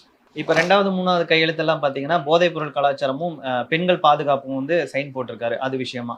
ஸோ இதுக்கு முன்னாடி இருந்த ஆட்சியில் என்ன மெயினாக பிரச்சனைகள் சொல்லப்பட்டுச்சோ அந்த விஷயத்த இப்போ 2வது 3வது கையெழுத்தா போட்டிருக்காருன்னா, இதுக்கு முன்னாடி ஆட்சியில் ஏதாவது பிரச்சனை இருந்துச்சு, ஸோ அந்த பிரச்சனையை நான் தீர்க்க போகிறேன் அப்படிங்கிறத இன்டெரக்டாக சொல்கிறாரோ? அந்த 3வது கையெழுத்து இருக்கு இல்லைங்களா, அந்த போதை கலாச்சாரம், அது கையெழுத்துலாம் போட வேணாம். அதிகாரிகளை கூப்பிட்டு உரின்னு உரிச்சாவே சரியாக போயிடும். இப்போ ஒரு ஸ்டேஷனில் எங்கே போதைப் பொருள் விற்கிது, எவன் விற்கிறான்றது லோக்கலில் அந்த இன்ஸ்பெக்டருக்கு, சர்க்கிள் இன்ஸ்பெக்டருக்கு ஓரளவுக்கு தெரிஞ்சிருக்கணும். தெரியலன்னா இன்ஸ்பெக்டராக இருக்கிறதுக்கே செட் ஆகாது. ஒன்று. ரெண்டாவது, அதுக்கு மேலே ஏசி, டிசி, எஸ்பி, ஏடிஎஸ்பி, அப்புறம் ஐஜி, டிஐஜி, ஐஜி, அதுக்கு மேலே வந்து ஏடிஜிபி, டிஜிபி, அப்படி போகும். ஸோ 3 லெவலில் அதை டீல் பண்ணும். ஒன்று வந்து சீபோர்ட், கடல் வழியாக, அதுக்கப்புறமா விமானம் வழியாக, ஏர்போர்ட் வழியாக வருதுன்னா உயர் ரக போதைப் பொருட்கள், போதை வஸ்துகள் வரும். அது இந்த சினிமா துறையில் இருக்கிறவங்க கேட்டாவே சொல்லுவாங்க. நிறைய பேருக்கு பார்த்தீங்கன்னா அடிக்கடி ரேவ் பார்ட்டியில் மாட்டுறதே பார்த்தீங்கன்னா சினிமா துறையில் இருக்கிறவங்க தான். அவங்கள ஒரு 4 பேரை உரின்னு உரிச்சு இதெல்லாம் விசாரித்தா அந்த சைடு அப்படியே மாட்டும் இந்த பெரிய போதை வஸ்துக்கள்லாம். அப்புறம் மிடில் லெவலில் பார்த்தீங்கன்னா இந்த கேரளா ட்ரெயினில் வருது, கேரளாலேருந்து எடுத்துகிட்டு வருது, இல்லை அந்த சைடு தேனிக்கு வந்து ஆந்திராவிலேருந்து எடுத்துகிட்டு வருது, வெஸ்ட் பெங்கால்லேருந்து எடுத்துகிட்டு வருது, வட மாநிலங்களில் எடுத்துகிட்டு வந்து இங்கே அதை பழக்கம் தள்ளி விடுறது, இந்த வேலைகள் இருக்குது. இது மிடில் லெவலில். கீழே பார்த்தீங்கன்னா அந்த சாக்லேட்டு, கேனபிஸ், அதாவது கஞ்சா சாக்லேட் கலந்தது, இந்த ஸ்கூல் பசங்களுக்கு விற்கிறது, அதுக்கப்புறமா வந்து இந்த டாஸ்மாக் வெளியில் நைட்டு பூரா விற்கிறது, ஓட்டுறது, இதெல்லாம் நடக்கும். ஏபிசி 3 கேட்டகரி அதை பிரித்து நார்காட்டிக்ஸு இன்டெலிஜென்ஸ் பியூரோவோட எங்கே கோஆர்டினேட் பண்ணணும், ஸ்டேட்டில் எங்கெங்கே டைட் பண்ணணும், கீழே வந்து லோக்கலில் போலீஸ் ஸ்டேஷன் லிமிட்டில் எந்த லெவலில் டைட் பண்ணணும் அப்படின்னு சொல்லிட்டு அது 3 டயர் சிஸ்டம். இந்த கையெழுத்தை விட அதை ரிவ்யூ பண்ணோம், அதுதான் முக்கியம். கையெழுத்து அது ஆக்சுவலாக இருக்குது சட்டத்தில். இதுக்கு நீங்கள் புதுசாக கையெழுத்து போட வேண்டியதில்லை. இப்போ 200 மீட்டர் கரண்ட்டு வாட்டர் ஃப்ரீயாக கொடுக்கறது கையெழுத்து போடணும். போதை கலாச்சாரத்தை ஒழிக்கிறதுக்கு கையெழுத்து போட வேண்டிய அவசியமே கிடையாது. சிஸ்டத்தில் இருக்குது. யார் கொடுத்த ஐடியா தெரில. இப்போ விஜய் வந்து வெளிப்படையான ஆட்சி தான் நடக்கும்னு சொல்லியிருக்காரு. ஆனா அந்த டைம்ல விஜய்க்கு ஒரு பெரும்பான்மை கிடைக்காத டைம்ல அமமுகல இருந்து ஒரு எம்எல்ஏவை தாவேகா தரப்புல இருந்து குதிரை பேரம் பேசி வாங்கினதா சொல்லப்படுது. உண்மையா அது நடந்துச்சா இல்லைன்றது நமக்கு தெரியல. பட் இப்படி ஒரு ஆட்சி நடக்கும் அப்படின்னு எதிர்பார்க்கறவங்களுக்கு இது ஒரு இதா இருக்குமா? யதார்த்தத்தை பார்க்கணும். அவரே சொல்லிட்டாரு, நான் தேவதூதன் கிடையாது, நானும் ஒரு சாதாரணமான. ஸோ நீங்கள் அப்படி அந்த பாயிண்ட் ஆஃப் வியூவில் தான் பார்க்கணும். நிறைய பேரும் அப்படி தான் பார்க்க போகிறாங்க. இப்போ விஜய் அவர்கள் வந்த உடனே வந்து ஐயா காமராஜரை ஏஞ்சி வந்துட்டார், அதுக்கப்புறம் கக்கன் மாதிரி ஒரு அமைச்சரவை நடக்கும், அப்படிலாம் எதிர்பார்ப்பும் இல்லை. மக்களும் அந்த அளவுக்கு அவ்வளோ சிந்தித்து செயல்படக்கூடியவர்களும் இல்லை. மக்களே வந்து ஒரு தாசில்தார் ஆஃபீஸ் போகிறாங்க, ஒரு சர்டிஃபிகேட் வந்து ரெடி பண்ணி வெரிஃபை பண்ணி இன்ஸ்பெக்ஷன் பண்ணி கொடுக்கறதுக்கு 7 நாள் ஆகும்னு சொன்னால் 7 நாள் காக்கிறது இல்லை. எனக்கு உடனே வேணும், சம்திங் கொடுக்குறேன் அப்படின்னு மக்களே ரெடியாக இருக்கிறாங்க. அதனால தான் அந்த தாசில்தாரம் வாங்குறாரு. இது கொடுத்து பழகணுன்னா அந்த தாசில்தார் என்ன பண்ணுறாரு, அவர் வேலையை செய்யறதுக்கு இன்னும் எக்ஸ்ட்ரா கொடுங்க, நாளைக்கு வாங்க, நாளானிக்கு வாங்குறாரு. கட்சியில் ரெண்டும் சேர்ந்து குட்டி சேவராக போச்சு. இப்போ மக்களோட சிந்தனையும் சரி, லஞ்சம் வாங்குற அதிகாரினாலும் சரி, அப்போ இது ரெண்டும் சேர்த்து தான் அது அங்கே அந்த பிரச்சனை வருது. இப்போ திருப்பி மறுபடியும் விஜய் அவர்களுக்கு அந்த சிஸ்டம் வரும்போது ஒரு தூய்மையான ஆட்சி அப்படின்றது டே 1ல் இருந்து அப்படி இம்ப்ளிமெண்ட் பண்ண முடியாது. இப்போ 2-3 நாளில் தெரியும் வைன் ஷாப்பில் 10 ரூபா வாங்குறாங்களா வாங்கலையான்னு. ஓகே, அது சாதாரணமாக ஆரம்பிக்கும் போது அங்கிருந்து தான் ஊழல் ஆரம்பிக்குதுன்றீங்க. எல்லா இடத்துல இருந்து ஆரம்பிக்கும். ஓகே, பாட்டிலுக்கு 10 ரூபா பாட்டெலாம் பாடினீங்க, கம்போஸ் பண்ணி செந்தில் பாலாஜி அந்த ஓட்டுனீங்க, நீங்கள் என்ன பண்ண போகிறீங்க அப்படின்றது ஒரு யதார்த்தம். அதுலேருந்து பார்க்குறோம். அதுக்கப்புறம் காவல்துறை உண்மையிலே கை நீட்டுறாங்களா, நீட்லையா. அப்புறம் ஒரு 20 நாள் 1 மாதம் கழிச்சு பார்த்தீங்கன்னா இந்த ஹோட்டலில் காசு வாங்குறது, வண்டி எடுத்துன்னு போய் போட்டுட்டு கைவிட்டு போயிடுறது, அதுக்கப்புறம் இந்த ஹெல்மெட்டு போடுறவனை போய் பிடிக்கிறேன்னு சொல்கிற பேரில் அது பண்ணுறது, அதெல்லாம் எப்படி இருக்குன்றதை பார்த்துட்டு தான் நம்ம சொல்லணும். அதனால் முதல்ல வந்து இந்த சட்டம் ஒழுங்குன்றது ஒரு பெரிய விஷயம். அதை எப்படி கையாளுறாங்க, எப்படி பண்ணுறாங்க அப்படின்றத பார்க்கணும். எல்லாமே ஒரே நாளில் அப்படியே திரும்புன்றது அது தப்பு. அது சூப்பர்மேனே வந்து உட்காந்தாலும் பண்ண முடியாது. இப்போ விஜய் சார் அந்த இடத்துல உட்காந்துருக்காருன்றதுனால அது கேள்வி கேட்கணும்னு அது கேள்வி கேட்கக்கூடாது. முன்னாடி இருந்த ஆட்சியாளரோட இவர் ஓரளவுக்கு பரவாயில்லன்னா ரைட்டு. இவர் லஞ்சம் ஊழல் வாங்கலை கொள்ளனா அதுவே எதையும் நிறுத்தணும்னு இல்லை, குறைச்சாவே பெரிய விஷயன்ற அளவுக்கு போயிடுச்சு. குறைந்தபட்சம் அமைச்சர்கள் நேர்மையாக இருந்தாங்கன்னாவே பாதி பிரச்சனை சரியாக போயிடும். சொந்த கட்சிக்காரங்க தான் ஃபஸ்ட்டு நேர்மையாக இருக்கணும், அரசு ஊழியர்கள் அப்புறம். சைதாப்பேட்டையில் ஏதோ பார்க்கிங் ஏரியாவில் முந்தானத்து போயிட்டு நாங்கள் தாவே கலந்து வரோம், பார்க்கிங் எங்களுக்கு எதனா பார்த்து செய்யுங்க. அதுக்கப்புறம் ஆல்ரெடி டாஸ்மாகில் மேனேஜர்கிட்டலாம் நான் எம்எல்ஏங்களுக்குலாம் எதுவும் இருக்கா இல்லையான்னு விசாரிச்சிருக்கிறாங்க. பத்திரிகையாளராக எனக்கு இது காதுக்கு வருது. இதை வந்து ஒரு நல்ல விஷயமா வந்து நான் அவங்களுக்கு சொல்கிறேன். இப்போ இந்த மாதிரியெல்லாம் வரும், இதெல்லாம் இன்டெலிஜென்ஸ் கலெக்ட் பண்ணி கட்சிக்காரங்க தப்பு பண்ணாமல் தடுக்கணும். இப்போது ஆனால் அதை சொல்லியிருக்காரு அவர், நம்ம ஆட்சிக்கு வந்துட்டோம் அதனால நம்ம ஆடுவோம் அப்படின்னு நீங்கள் நினச்சிங்கன்னா அதை வந்து மனசில் வந்து அழைச்சிருங்க, இரேஸ் பண்ணுங்கன்னா உண்மையில் அது நல்ல கருத்து, அருமையான கருத்து. அது 100% நான் வந்து பத்திரிகையாளராக அது வரவே இருக்கிறேன். அது நடக்கணும்னு நான் இயற்கையை வேண்டிக்கிறேன். அந்த வலிமை வந்து தாவேக்காக்கும் அந்த தலைவர் விஜய்க்கும் அது கொடுக்கணும். இதுக்கப்புறம் இன்னொன்று, இந்த இமோஷனலாக பேசி இந்த இன்ஸ்டாவில் போகிறது இதெல்லாம் கொஞ்சம் நாள் நிறுத்திட்டு போய் ஆக்கப்பூர்வமான கொஞ்சம் விஷயங்களை வந்து பண்ணணும். ஏன்னா உங்களோட வெற்றிக்கு காரணம் அந்த குட்டீஸ் அவரே சொல்கிறாரு, அது கொஞ்சம் ஓவர் டோஸ் ஆகி போச்சு. பொழுதுக்கும் அதையே பேசி பேசி பேசி ஏன் அவர் இப்படி பண்ணுறீங்க, பாவனா அதுனா இதெல்லாம் 6 நாள் 7 நாள் தான் அவர் இப்போது இதாக இருக்குது. 4 வாட்டி ராஜ்பவன் போய் வந்திருக்காரு. அவன் என்னென்னமோ பண்ணி கஷ்டப்பட்டு அந்த பதவி கிடைக்காம இருக்கு. இப்போ சொல்கிறேன், விஜய் சாருக்கு அந்த பதவி ஈஸியாக கிடச்சிச்சு. உண்மை அதான். அரசியல் புரிஞ்சவர்களுக்கு, அரசியல் தெரிந்தவர்களுக்கு நான் பேசுவது புரியும். சுலபமாக கிடச்சிருக்கு. சுலபமாக கிடச்சிருக்குன்றதுனால அதை வந்து சாதாரணமாக எடுத்துக்கூடாது. ரொம்ப கவனமாக கையாண்டு நல்ல பேர் எடுக்கிறதுக்கு ஒரு நல்ல முதல்வராக வர்றதுக்கு அவர் ஒரு வாய்ப்பு இருக்குன்ற மாதிரி நான் நினைக்கிறேன். இப்போ மெஜாரிட்டி இல்லாம தான் இந்த ஆட்சி அமைஞ்சிருக்கு. ஸோ இது 5 வருஷத்துக்கு இந்த ஆட்சி நீடிக்குமா, இல்லை இடையில கலைக்கிறதுக்கான வாய்ப்பு இருக்கா? அது விஜய் கையில் தான் இருக்குது. இந்த ஆட்சி நீடிக்கிறதும் அந்த நடுவில் கலையிறதும் எல்லாம் சூழ்ச்சி வெளியில் இது பண்ணிட்டாங்கல்ல. அரசியல் நீங்கள் எந்த அளவுக்கு பண்ணுறீங்கன்றது பார்க்கணும். ஒரு ஆட்சி நல்ல பேர் இருக்குது அப்படின்னா அந்த ஆட்சியை தொடர்றதுக்கு பயப்படுவாங்க. இதே உங்கள் ஆட்சியில் அட்டகாசம், ரவுடிசம், குஷ்டு அங்கங்கே வந்து கலாட்டா பண்ணுறாங்க, பாட்டில் வச்சு எம்எல்ஏ எம்பியை டான்ஸ் ஆடுவார், நாளைக்கு கவுன்சிலர் தேர்தல் வரும், கவுன்சிலர் தேர்தல் நீங்கள் எந்த மாதிரி நபர்களை நிறுத்த போகிறீங்க? ஆல்ரெடி எம்எல்ஏல நீங்கள் கோட்டை விட்டுட்டீங்க. பத்தாவதுக்கு அமமுகவை வந்து நீங்கள் கூப்பிட்டது கொண்டது அது ஒரு குதிரை பேர பிரச்சனை வந்து ஒன்று வந்திருக்கு. நீங்கள் அதே நேரத்தில் மத்திய அரசையும் வந்து நீங்கள் பகைச்சிக்கிறீங்க. அப்போ இவ்வளோ தப்புகள் வச்சுக்கிட்டு நீங்கள் மத்திய அரசை பகைச்சிக்கணுமோ அதை எப்படி போகுன்றதை பார்க்கணும். இங்கே இருந்து இதுக்கப்புறம் அதை எப்படி சீர்திருத்தமாக கொண்டு போகிறது, இது எப்படி திருத்துறது அப்படின்ற அந்த பயணத்தில் நீங்கள் போனீங்கன்னா பிரச்சனை இருக்கு. திமுக இனி அவங்களோட எதிர்க்கட்சியா எப்படி செயல்படுவாங்க? திமுக இனிமேல் சூப்பராக இருக்கும். திமுக ஆட்சியில் இருந்தால் தான் பிரச்சனை. திமுக எதிர்கட்சியில் இருந்தால் பட்டைய கலப்போம். ஆட்சியில் இருந்தால் பிரச்சனையா சார்? ஆமாம், ஆட்சியில் இருந்தால் அவங்க திருப்பி ஆட்சிக்கு வந்ததே இல்லை. யதார்த்தத்தை பேசிட்டு போயிட்டோன்னு வச்சுக்கோங்களேன், எனக்கு பிரச்சனையே கிடையாது. புரியுதுங்களா? ஒருத்தர் பாராட்டுறாங்க, ஒருத்தர் விமர்சனம் பண்ணுறாங்க, அதெல்லாம் என் கருத்தை மாற்றிக்க முடியாது. பத்திரிக்கையார்னா எனக்குன்னு வந்து ஒரு கர்வம், எனக்குன்னு ஒரு திமிரு, எனக்குன்னு ஒரு நேர்மை இருந்தால் தான் நான் பத்திரிக்கையார். நான் வந்து நான் ஒழுங்கு அப்படி சொல்ல வரல. தொழிலுக்குன்னு ஒன்று இருக்குது. நான் பேசுகிறது வரலாறு. திமுக 2வது வாட்டி திருப்பி ஆட்சி வந்ததில்லை. அதுக்கு யார் காரணம்? அவங்க தான் காரணம். அதனால தான் சொல்கிறேன். ஆனால் திமுக எதிர்கட்சியாக இருந்தால் பட்டைய கலப்பும் சூப்பராக அரசியல் பண்ணுவாங்க. அதுவும் நான் பார்த்துருக்குறேன். அதுவும் அவங்க தான் காரணம். இப்போ இதில் அதிமுக ரோல் அவங்க என்ன பண்ண போகிறாங்க? கொஞ்சம் நஞ்சம் ஒரு அட்ஜஸ்ட் பண்ணி போயிருந்தால் அந்த அளவுக்கு பாதிப்பு இருந்திருக்காது.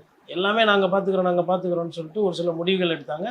இன்னைக்கு 3வது இடத்துல போய் உட்காந்துக்கிட்டு இருக்காங்க. இப்போ அதிமுகவே எடுத்துக்கிட்டோம்னா அவங்க கட்சி இப்போ 2ஆ ஸ்பிளிட் ஆகிற மாதிரி இருக்கு. எடப்பாடியை அப்படியே தனியாக விட்டுருவாங்களா சார்? அந்த மாதிரி எடப்பாடியை தனியாக விடுறாங்களோ இல்லை வேற யாருன்னா பிடிச்சி வைக்கிறாங்களோ, அந்த கட்சியை உடைக்கிறாங்கல்ல, யார் உடைக்கிறாங்களோ அவங்கள வரலாறு ரொம்ப நல்லா பாராட்டும், வாழ்த்தும்.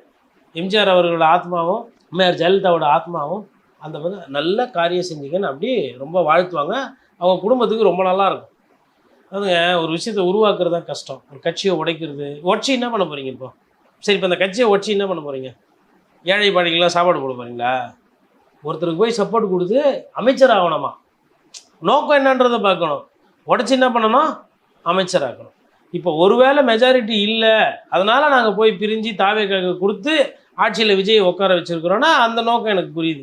இப்போ CBI, CPM, IUML, Visika support கொடுத்துருக்காங்க. அவங்களாம் கட்சி உடச்சா சப்போர்ட் கொடுத்தாங்க? அப்படி தானே கொடுக்குறாங்க. ஆட்சியில் அதிகாரத்தில் பங்கு பண்ணலாம். யாரெல்லாம் அமைச்சரவை நோக்கி போகிறாங்களோ அவங்கள நமக்கு கொஞ்சம் கூர்ந்து கவனிக்கும். அவங்களோட நோக்கம் என்ன அதை பார்க்கணும். அதனால் அது உடைக்கிறா அதில் எதனா பிரயோஜனம் இருக்கா? மக்களுக்கு அதனால் எதனா இருக்குன்னு கேட்டால் எனக்கு தெரிஞ்சு எதுவும் இல்லை. மக்களுக்கு வந்து இப்போ ஒரு முதலமைச்சர் தேவை வந்தாச்சு, ஒரு கவர்னராக அவரை பதவி ஏற்றுக்கட்சிக்கு தேவை, அதோடு அவர் வேலை முடிஞ்சுச்சுங்களா? எதிர்கட்சியாக செயல்படுறது தான். அதிமுக பிரிஞ்சு இதுக்கப்புறமா தாவேக்கா சப்போர்ட் பண்ணுறதை விட தாவேக்கா எதிர்த்து நின்று மக்களுக்காக கேள்வி கேட்டு ஒரு சில விஷயங்களை பெற்றுத்தர்றது தான் ஒரு சிறப்பான அரசியலாக இருக்குன்றது தான் நான் பார்க்குறேன். ஊழல் பண்ணுறதுக்கெலாம் பஞ்சம் இல்லை, நிறையவே பண்ணிட்டீங்க. திருப்பி ஏன் எல்லாரும் ஆசைப்பட்றீங்க? கொஞ்ச நாள் எதிரில் தான் உட்காருங்களேன். போங்க, தொகுதி பிரச்சனையை பாருங்கள், கலெக்டர்கிட்ட மனு கொடுங்க, அங்கே இருக்கிற எம்எல்ஏவை கேள்வி கேளுங்க, இல்லை அங்கே இருக்கிற அமைச்சர்கள் ஏன் இதை செய்யலைன்னு கேள்வி கேளுங்க. மக்கள் கூட இருங்களேன். எப்பயுமே அப்படியே அதிகார மையத்தோடவே இருக்கணுமா? வெள்ளை வேட்டி வெள்ளை சட்டை போட்டா கொஞ்ச நாள் அப்படி ஐயா கொஞ்சம். இப்போ இவங்கெல்லாம் கூட தானே அரசியல்வாதி. சண்முகம், நல்லகண்ணு, அதுக்கப்புறம் சங்கர் ஐயா, அவங்களாம் கூட தானே அரசியல்வாதி. ஏன் அது மாதிரிலாம் இருக்க மாட்டிங்களா? எப்பவுமே பசையுள்ள ஒரு துறையாக அதுலேயே இருக்கணும். அதில் வேண்டப்பட்ட இன்னும் ஒரு சிலர் போயிட்டு பக்கத்தில் இன்னும் ஃபோட்டோ எடுத்துன்னு அனுப்புறது நமக்கு. அதாவது என்ன சொல்ல வராங்கன்னே தெரியறதில்ல.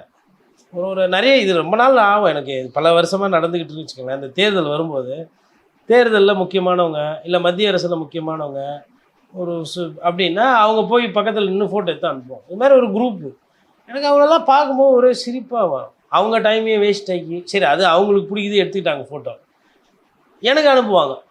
அதாவது அவங்க அவரோட ஃப்ரெண்டாக இருக்கிறாங்க. சரி இதை தெரிஞ்சு நான் என்ன பண்ண போகிறேன்? எனக்கு மக்களுக்கு என்ன பிரச்சனை, மக்களுக்கு எது தேவை, அது மாதிரி விஷயத்தை தான் நம்ம தேடிக்கிட்டு இருக்கிறோம். அந்த நேம்ஸை ட்ராப் பண்ணுறது இதெல்லாம் வந்து என்கரேஜ் பண்ணக்கூடாது ஆட்சியாளர்கள். ஒருத்தர் வராங்கன்னா யார் அவங்க, எதுக்கு வராங்க, ஏன் ஃபோட்டோ எடுத்துக்கிறாங்க, அவங்க வியாபாரம் என்ன, அவங்க பின்னணி என்ன, அதெல்லாம் விசாரிக்கணும். அதெல்லாம் வந்து கொஞ்சம் கேர்ஃபுல்லாக பண்ணணும். அப்போ தான் அந்த கெட்ட பேர் வரும். என்னென்னா நீங்கள் பாட்டு ஃபோட்டோ எடுத்துக்குவீங்க, ஒரு 10 நாள் 15 நாள் பார்த்தா அவர் ஏதோ ஒரு கேஸில் மாட்டுவார், கெட்ட பேர் ஆயிடுச்சா. ஸோ ஒரு முதல்வரை பார்க்குறது கொள்வது, ஆனால் அது பிரச்சனை கிடையாது. விஜய் அவர்களை பொறுத்தவரை பிரச்சனை கிடையாது, எல்லாரும் போய் நெருங்க முடியாது. அவர் சொல்லார் எளிமை ஏழ்மை, நான் வந்து பழைய அதெல்லாம் சொல்கிறாரு, நிதர்சனமான உண்மை அதெல்லாம். அவரை பார்க்குறது எவ்வளோ கஷ்டம், அவர்கிட்ட பேசுறது எவ்வளோ கஷ்டம், அவர் எவ்வளோ நேரம் ஒதுக்குவாருன்றது எனக்கு தெரியும். அரசியல் விமர்சகரா நீங்க இப்ப அமைய போற தாவேகா கட்சிக்கு வந்து என்ன மாதிரியான ஒரு ஆலோசனை நீங்க கொடுக்கணும்னு நினைக்கிறீங்க, அவர் சொல்லலாம்னு ஆசைப்படுறீங்க? ஒரு பத்திரிகையாளராக வந்து என் பார்வையில் வந்து என்னென்னா லஞ்சம் லாவணியம் அதிகமாக இருக்குது. மக்கள் வந்து ஒரு மாற்றம்னு நம்பிக்கையோடு ஓட்டு போட்டிருக்காங்க. அந்த நம்பிக்கையை காப்பாற்றுறதுக்கு விஜிலன்ஸ் டிபார்ட்மெண்ட்டு, என்ன கேட்டால் 3வது கையெழுத்து இன்றைக்கி போட்டார் இல்லைங்களா அந்த காவல்துறை, அதில் நானா ஒருவேளை என்ன மாதிரி ஆளுங்கிட்ட கேட்டிருந்தாங்க என்ன பண்ணுவேன்னா, இப்போ இருக்கிற ஸ்ட்ரென்த் என்ன விஜிலன்ஸ் டிபார்ட்மெண்ட், அந்த ஸ்ட்ரென்த்தை 3 மடங்கு ஏற்றிருப்பேன், இல்லை 4 மடங்கு ஏற்றி 4 ஜோனாக பிரிச்சிருப்பேன். பிரித்து அதுக்கு வந்து ஒரு தனியாக ஒரு டிஜிபிக்கு என்ன பவர் இருக்கோ அந்த பவர் அதுக்கு கொடுத்து 4 ஐஜி அதுக்கு கீழே அந்த டிபார்ட்மெண்ட் கீழே போட்டு அந்த டிபார்ட்மெண்ட்டை ஒரு தனி பெட்டாலியன் போட்டு பவர்ஃபுல்லாக ஆக்கியிருப்பேன். ஒரு 2000 பேர் 3000 பேர் அதில் வேலை பண்ணுற மாதிரி. அவங்களோட வேலையை வந்து எங்கெங்கெல்லாம் யார் யார் லஞ்சம் வாங்குறாங்களோ அவங்களெல்லாம் போய் தேடி பிடிச்சி கோர்ட்டில் திரும்ப நிறுத்துறது. அதுக்கு பேக்கப் பண்ணுறதுக்கு அதிலே வந்து ஒரு ஒரு 20-30 லாயர்ஸ், யங் லாயர்ஸ் நல்ல சம்பளத்தில் எடுத்து அவங்க கரெக்டாக இருக்கக்கூடாது, அதை வெரிஃபை பண்ணி நல்ல லாயராக கவர்மெண்ட் பேனலில் போட்டு கவர்மெண்ட் லீடருக்கு ஆஃபீஸோடு அட்டாச் பண்ணும்போது என்ன ஆகிடும்னா, இந்த 5000 10,000க்கு ஆசைப்படுறது, 5 லட்சம் 10 லட்சத்துக்கு ஆசைப்படுறது, 5 கோடி 500 கோடி ஆசைப்படுறது எல்லாமே உடையும். அப்படி ஒரு இது இருந்தால் அது முதல்வன் படத்தில் காட்டுற மாதிரி ஆக்ஷன் கிங் அர்ஜுன் நடிச்சிருப்பாரு, அந்த மாதிரி ஒரு படமாக இருந்தால் அது பட்டாசு. நான் அது மாதிரி தான் அரசியல் நான் எதிர்பார்க்குறேன். இந்த ரீல்ஸ் எடுக்கிறது அது நிஜ வாழ்க்கையில் சாத்தியம் தானே சார்? தலைவன் எவ்வழியோ தொண்டன் அவ்வழி. விஜய் நினச்சா அது சாத்தியம், விஜய் நினைக்கலன்னா அது சாத்தியம் இல்லை. விஜய் கையில் தான் இருக்குது. அப்படி அது மாதிரி இருந்தால் நான் அங்கேருந்து ஆரம்பிப்பேன், ரிவர்ஸில் இருந்து ஆரம்பிப்பேன். எலக்ட்ரிசிட்டி சொன்னது ரைட்டு, ஸோ அதிலேருந்து ஆரம்பிச்சிருப்பேன். 2வது வந்து அம்மா உணவகத்துக்கு ஸ்ட்ரென்தன் பண்ணிவிட்டு அம்மா உணவகத்தில் ஒரு முட்டை, ஒரு ஆளுக்கு ஒரு முட்டை சாயந்தரத்தில் போகலாம். அந்த சாப்பிடும்போது ஏன்னா போஷாக்கு இல்லை, அம்மா உணவகத்தில் சாப்பிட்றவங்களோட பிரச்சனை என்ன, ஒரு நல்ல சாப்பாடு கிடைக்கல, ஒரு பசினா இருக்கும், அதுக்கப்புறமா அவங்களுக்கு போதிய புரத சத்து கிடைக்காது, ஊட்டச்சத்து கிடைக்காது. ஸோ நமக்கு நாமக்கல்லில் முட்டை இருக்குது, எல்லாம் எக்ஸ்போர்ட்டு தான் போகுது நிறைய. இப்போ அந்தளவுக்கு நமக்கு இது இருக்குது, அங்கேயே தொழில் நல்லா இருக்கும். அப்போ அரசே வந்து அதை கையகப்படுத்தி ஒரு இன்னொன்று முட்டையை வேவிச்சு கொடுக்குறதுல ஒன்றும் பிரச்சனை வராது. சம்டைம்ஸ் அது ஃபுட் பாய்சன் ஆகிறதுக்கு ஒரு வாய்ப்பு இருக்குது ரிமோட் சான்ஸில். அதை ஒண்டி கொஞ்சம் குவாலிட்டி செக் பண்ணிவிட்டு நீங்கள் கொடுக்குறீங்க அப்படின்னா இன்னும் கொஞ்சம் நல்லாயிருக்கும். ஏன்னா நம்ம இப்போ உணவு குழந்தைகளுக்கும் போடுறோம், முட்டை போடுறோம். அது மாதிரி அம்மா உணவகத்தில் ஒரு முட்டை கொஞ்சம் புரத சத்து அதெல்லாம் கொஞ்சம் கொண்டு வந்தால் அதை வந்து அப்புறம் இந்த வேர்க்கடலை அது மாதிரி அதெல்லாம் ஒரு சிஸ்டம் அது. ஏன்னா இவருக்குன்னு ஒரு ஃப்ளாக்ஷிப் ஸ்கீம்ஸ் எதுவும் கிடையாது அப்படின்னு பார்க்க வேண்டியதில்லை. நல்ல திட்டங்கள் யார் கொண்டு வந்திருந்தாலும் சரி, இப்போ முதல்வரும் அதை ஃபோக்கஸ் பண்ணியிருந்தாங்க. அந்த மாதிரி ஒரு 3 கையெழுத்து இருந்தால் இன்னும் கொஞ்சம் நல்லா இருந்தது. கரண்ட்டுக்கு நல்ல மூவ். ஃபஸ்ட்டு 200 யூனிட் ஃப்ரீன்றது எல்லா மக்களுக்கும் அது போய் அந்த செய்தி சேரும். அட்லீஸ்ட் ஒரு 50 விழுக்காடு மக்களுக்கு அது பயன்பெறும். இப்போது 500 யூனிட்டுக்கு மேலே யூஸ் பண்ணுறவங்க நிறைய பேர் இருப்பாங்க. இப்போ அது என்ன ரிவர்ஸில் பிரச்சனைனா, கரண்ட் பில் ஜாஸ்தி ஆகிறவங்களுக்கு ஜாஸ்தி ஆகினே போகும், கம்மியாக இருக்கவங்களுக்கு கம்மியாகினே போகும். அந்த மாதிரி ஒரு இருக்குது. அது மேபி அவங்க என்ன அல்காரிதம் ஒர்க் பண்ணாங்க எனக்கு தெரியல. மேபி அதில் கரெக்டான தாட் ப்ராசஸ் போயிருக்கா அப்படின்றது பார்க்கணும். இன்னும் இது ஃபஸ்ட்டு நாள் தானேங்க. மொதல் நாளுக்கு இந்த பேச்சு, இந்த நிகழ்ச்சி, ராகுல் காந்தியை வர வச்சது அதெல்லாம் வெற்றி தான், அதில் மாற்றுக்கிறது கிடையாது. என்ன ராகுல் காந்தியை கூப்பிட்டவங்க மத்திய அரசுலேருந்து யாருன்னா கூப்பிட்ருக்கோம். இந்த போக்கு என்பது கொஞ்சம் ஈகோ இருக்கும்னு நினைக்கிறேன் அவருக்கு. நான் நினைக்கல இருக்குது, நான் எதுக்கு நினைக்கணும், எனக்கு தோன்றதை நான் சொல்லலாம் இல்லையா. அது வந்து இன்னும் கொஞ்சம் இறங்கி போகிறதில்ல, ஒரு பழகிறது கிடையாது. அது ஒரு சிக்கல் இருக்குது. ஏன் அப்படின்னா, ஒரு மத்திய அரசை வந்து நீங்கள் கொள்கை ரீதியாக எதிர்க்கலாம். பட்டு அவங்களோட வந்து ஒரு ஒரு ஒரு பழக்க வழக்கம், பண பரிவர்த்தனைக்கு அது தேவை. இங்கே இருக்கிற ஐஏஎஸ் அதிகாரிகள் டெல்லி போகும்போது இந்த ஸ்டேட் எப்படி நடந்துக்குதோ அதுக்கேற்ற மாதிரி தான் ஃபைல் மூவ் ஆகும். உங்களோட நான் பெருசு அப்படின்ற அந்த எண்ணத்தினால தமிழகத்துக்கு கிடைக்க வேண்டியது கிடைக்காம போச்சு அப்படின்னா அது சிக்கல். இங்கேருந்து போகிற வரியை தடுத்து நிப்பாட்டுறதுக்கு நமக்கு வழி இல்லை, கொடுத்து தான் ஆகணும். கொடுக்குற வரியில் எவ்வளோ திருப்பி வாங்கின்னு வரோன்றது தான் அங்கே ஆட்டம் அடங்கியிருக்கு. அதை எந்த அளவுக்கு சூட்சமாக அதை கரெக்டாக காய் நகர்த்தி அரசியல் பேலன்ஸு, பூங்கொத்து கொடுக்குறது, சால்வை போடுறது, வணக்கம் வைக்கிறது, டக்குன்னு ஒரு ஒரு ஒரு ஒரு 10,000 கோடி தமிழ்நாட்டுக்கு வருவாய் வந்தோன்னா மெட்ரோ ரயில் வேகப்படுத்துறது, அதுதான் வளர்ச்சி. எல்லாம் சேர்ந்தது தான். அது ஒரு ஒரு அது சதுரங்க ஆட்டம் மாதிரி. அது எப்படி, ஏன்னா புதுசாக அவர் எப்படி ஆடுவாருன்றது பார்ப்போம். ஒரு பத்திரிகையாளரா இதுக்கு முன்னாடி எப்படி இருந்துச்சு அப்படின்னா, மக்களோட மனசை வந்து பிரதிபலிக்கிற மாதிரி தான் எல்லா விஷயமே பத்திரிகைகள் வந்து சொல்ற மாதிரி இருந்துச்சு. ஆனா இந்த அரசியல் விஷயத்துல மட்டும் இப்போ லாஸ்டா நடந்த விஷயங்கள்லாம் வச்சு பார்க்கும்போது தமிழ்நாட்டு மக்களோட மனசை பத்திரிகையாளர்கள் பிரதிபலிக்கலையோ அப்படின்னு தோணுது. அது உண்மையா? உண்மைதான், பிரதிபலிக்கலை தான். நான் வந்து ஒரு ஒரு 3-4 மாதத்துக்கு முன்னாடியே பார்த்தீங்கன்னா இந்த ஆட்சியின் மீது கொஞ்சம் சில பிரச்சனைகள் இருக்குன்னு பேசிகிட்டு இருப்பேன். சொத்து வரி, தண்ணி வரி, கரண்ட் விலை ஏற்றினப்பவே இது சரி கிடையாதுன்னு பேசியிருப்பேன். அப்போ எல்லாம் என்ன சொன்னாங்கன்னா, மத்திய அரசு ஏற்ற சொல்லிச்சு, ஏற்றினார், இது கூட தெரியாமல் இவர் வந்து திமுக மீது பழி போடுகிறார். சரி, திமுக மீது பழி போடுறதுன்றது என் வேலை இல்லை, இல்லை அண்ணா திமுக மீது பழி போடணும், இல்லை தாவேக்கா மேலே பழி போடணுது என் வேலை இல்லை. கரண்ட் பில்லை யாரும் சந்தோஷமாக கட்டலைன்றது எனக்கு தெரியும். அது என்னால் ஒரு பத்திரிகையாளர்னா உணர முடிஞ்சுது. யாரும் வந்து சொத்து வரி 12,000 ரூபா இருந்தது, அது 18,000 ஆயிடுச்சு, ரொம்ப சந்தோஷம், தேசம் வளர்கிறதுன்னா யாரும் போய் 6,000 ரூபா எக்ஸ்ட்ரா கட்டலை. அதே 10% எஸ்பி வேலுமணி ஏற்றணும்னு நினச்சப்போ நம்ம வந்து எதிர்கட்சியாக இருந்தப்போ அன்றைக்கி குரல் கொடுத்தோம் 10%க்கு. ஆனால் அதுக்கப்புறம் 50% ஏற்றணும், 100% ஏற்றணும், குப்பைக்கு வரி போட்டோம். கேட்டதுக்கு என்ன சொன்னால், இது மத்திய அரசு சொல்லுது அப்படின்ற மாதிரி ஒரு சொன்னோம். இப்போ இதே பிரச்சனை இப்போ விஜய்க்கும் வரும். ஏன்னா இப்போ இருக்கிற ரூல்ஸ் பிரகாரம் கரண்ட் பில் வந்து வருஷம் ஏற்றணும் 5 to 7%. அதேமாதிரி அவங்களோட ரூல்ஸ்லாம் இருக்குது, ஒரு சில ரூல்ஸ்லாம் ஃபாலோ பண்ணணுங்க. ஆஃபீஸர்ஸ் இருக்காங்களா, அவங்களாம் ஒரு சில விஷயம் வந்து சொல்லுவாங்க, இல்லை சார் இப்படி தான் பண்ணி ஆகணும். அப்போ அவரோட அந்த பொலிட்டிக்கல் அக்யூமெண்ட் அங்கே எப்படி ப்ளே ஆகுதுன்னு பார்க்கணும். உதாரணத்துக்கு நெய்வேலி லிக்னைட் கார்பரேஷன் என்எல்சி, அதில் வந்து மத்திய அரசு அதை வந்து தனியாருக்கு விற்கணும், அதில் இருக்கிற ஷேர்ஸ் எல்லாம் விற்கணும்னு சொல்லி மத்திய அரசு வந்து அழுத்தத்தை கொண்டு வருது. தமிழ்நாட்டில் தான் இருக்குது அது. அப்போ தமிழ்நாட்டில் இருக்கிறவங்களுக்கு வேலை வெட்டி அங்கே வேலை வாய்ப்புகள் பெரிய அளவில் கிடைக்கல. மத்திய அரசுலேருந்து ஹிந்தி பேசுகிறவங்களுக்கு நிறைய வேலை கிடைக்குது அப்படின்ற மாதிரி ஒரு பிரச்சனை ஒரு சைடு. ரெண்டாவது, அது இன்னும் தனியார் மயமாக ஆகுது அதிகமாக அப்படின்னா யாரும் எதுவும் கேள்வியை கேட்க முடியாது. அப்போ ஒரு அரசு நிறுவனமாக இருந்தால் அதில் கேள்வி கேட்கலாம். அப்போது இந்த இடியாப்ப சிக்கல் இருக்கும்போது அம்மையார் ஜெயலலிதா ஒரு முடிவு எடுக்கிறாங்க, அந்த கம்பெனியில் ஷேரை வாங்கு, தனியார்னா வாங்குறது ஷேரை நான் வாங்கிக்கிறேன். தமிழக அரசு இன்வெஸ்ட் பண்ணி அந்த நெய்வேலி லிக்னைட் கார்பரேஷன் அந்த ஷேரை வந்து நிறைய பெற்று தே பிகேம் ஏ ஸ்டேக் ஹோல்டர். எக்ஸ்ட்ராவாக அவங்களோட ஷேர்ஸை ஏற்றி இது. அப்போ போர்ட் ஆஃப் டைரக்டர்ஸ் மீட்டிங்கில் அவங்க ஒரு முடிவு எடுத்தால் தமிழக அரசு வந்து காலை வச்சு சொல்லணும்ப்பா, எனக்கும் ஷேர் இருக்குது, நான் ஷேர் ஹோல்டர், உன் இஷ்டத்துக்கெல்லாம் பண்ண முடியாது அப்படின்னு. அந்த மாதிரி ஒரு சில விஷயங்கள்லாம் யோசித்து ரிவர்ஸில் திங்க் பண்ணோம். அதே மாதிரி நீட் தேர்வு ரத்து ஆக முடியுமா முடியாதா அப்படின்ற மாதிரிலாம் ஒரு பிரச்சனை இருந்தது. எடப்பாடி பழனிசாமியோட அந்த ஒரு அது வந்து அது எப்படி தோணுச்சு என்னன்னு தெரியல. இப்போ இன்றைக்கி போய் சொன்னால் நம்பவே மாட்டாங்க, என்னது அவரா பண்ணாருன்னு வாங்க. 7.5% கவர்மெண்ட் ஸ்கூலில் படிக்கிற பசங்களுக்கு டாக்டர் ஆகலான்னு ஒரு உள்ஒதுக்கீடு, அதெல்லாம் out of the box thinking. இப்போ இன்றைக்கி அதனால் என்ன ஆகுது, வருஷத்துக்கு ஒரு 2,000-3,000 சாதாரண வீட்டு பசங்க மருத்துவர் ஆக முடியுது. அவங்க பண்ண வேண்டியது ஒரே விஷயந்தான், நல்லா படிக்கணும், அதுவும் அரசு பள்ளியில் நல்லா படிக்கணும், அவ்வளோதான். இந்த ஒரு விஷயத்தை செஞ்சாவே இந்த 7.5% ரிசர்வேஷனுக்குள்ள சாதி மதம் எதுவுமே இல்லாமல் இந்த மார்க்கை ஒண்டி வச்சு அந்த அந்த பிள்ளைகள் வந்து வந்துடலாம். இந்த பிள்ளை ஏழையாக இருக்குது, பணம் அதெல்லாம் இல்லை, கவர்மெண்ட் ஸ்கூல் புள்ள நல்ல மார்க் எடுத்துச்சு 7.5% உள்ள அலோவ் பண்ணும், அவ்வளோதான். அது மாதிரி ஒரு சில அந்த அந்த அதெல்லாம் இதுதான் கவர்னன்ஸ். இப்போ நீங்கள் பேசின பேச்சு கோட்டு சூட்டை வச்சு நீங்கள் பார்த்தீங்க, நான் பார்க்குறது இப்படி பார்க்குறேன். கோட் சூட்டு 10,000-20,000 கொடுத்தா நல்லா கிடைக்கும்.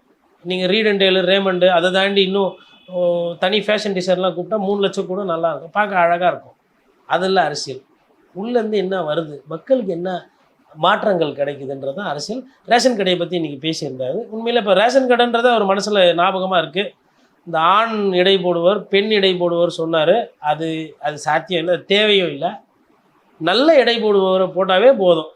பிரச்சனை என்னென்னா 10 நாள் தான் ரேஷன் கடைக்கே வேலை, மற்ற நாள் பார்த்திங்கன்னா அது சும்மா தான் இருக்கும். அந்த பொருள் வருது பாருங்க, இந்த மாதம் பிறந்தவொன்னே தான் போய் ரேஷன் வாங்குவாங்க. எல்லாரும் 30 நாளும் போய் ரேஷன் வாங்க போகிறதில்ல, 365 நாளும் வாங்க போகிறதில்ல, 5லேருந்து 10 நாள் தான். கிருஷ்ணாயில் ஊற்றும் போது பார்த்தீங்கன்னா கூட்டம் இருக்கும், சக்கரை கொடுக்கும்போது கூட்டம் வரும். இதே அரிசி கோதுமை போடுவோம் அந்தளவுக்கு கூட்டம் வராது. இதே ஒரு பத்திரிகையாளராக என்னோட அனுபவத்தை நான் இங்கே சொல்கிறேன். அப்படி இருக்கும்போது அந்த இடத்துல போய் ஆணுக்கு எடை போடுறவங்களுக்கு ஒரு ஆள், பெண்ணுக்கு எடை போடுறவங்கன்னு சொல்லிட்டு அரசில் பணம் 10 லட்ச ரூபா கடனில் இருக்குது நீங்களே சொல்கிறீங்க. அதனால் உங்களோட தேர்தல் மேனிஃபெஸ்டோலையா இல்லை நீங்கள் பேசினதில் நிறைய தவறான விஷயங்கள் இருக்குது, இல்லை நடைமுறைக்கு சாத்தியம் இல்லாத விஷயம் இருக்குது. அதெல்லாம் எடுத்துட்டு இன்னும் எதெல்லாம் சாத்தியமோ, இன்னும் மக்களுக்கு எதெல்லாம் செய்ய முடியுமோ அதெல்லாம் அவர் பண்ணால் நல்லாயிருக்கும். ஓகே சார், நன்றி. நன்றி.